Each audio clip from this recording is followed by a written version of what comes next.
Philippine National Police maingat sa manhunt versus good intel officer na si dating PNP chief. At ngayon po ay Senador Bato de la Rosa, Senador pinasusurrender ng mapayapa. Report mula kay RH52, Edniel Parosa. Edniel. Malaki Ray, pinasusuko ng payapa ng Philippine National Police ang dati nilang pinuno at ngayon subject na ng tinawag ng manhunt si Senador Ronald de la Rosa. Ay kay PNP Chief Police General Jose Melencio Nartatis Jr. Ito ang pinakamagandang paraan kaysa gamitin pa ng pulisya ang lahat ng resources nila sa pagtugis kay Bato. Awamted gayon sa International Criminal Court. Apela ito ni Nartatis, lalo't umasa sa unawanan dati nilang leader ang hirap o prosesong kailangan daanan ng PNP ay hindi lang naman umano nakatutok sa isang komite.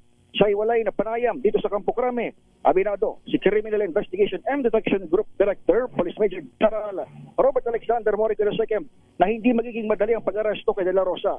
Tinawag ni Morico ang dating PNP chief bilang good intelligence officer. Ayaw manong mabasa ang mga susunod na galaw ng hanay ng PNP.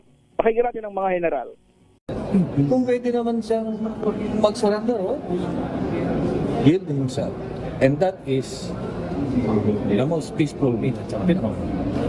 The mindset of Senator De La Rosa is the same as the mindset ng mga Philippine National Police personnel na active ngayon. Okay. We must remember na dati siyang PNP officer. Kumpiyansa naman si Morico na nasa bansa pa si De La Rosa. Gaya umano ng pugante rin siya atong ang nagabalang otoridad sa mga magtatangkang magkanlong sa mga babatas. Maaari silang maharap sa reklamong obstruction of justice. Ako si Edniel Parosa, Razor Age. Una sa Pilipinas, una sa Pilipino.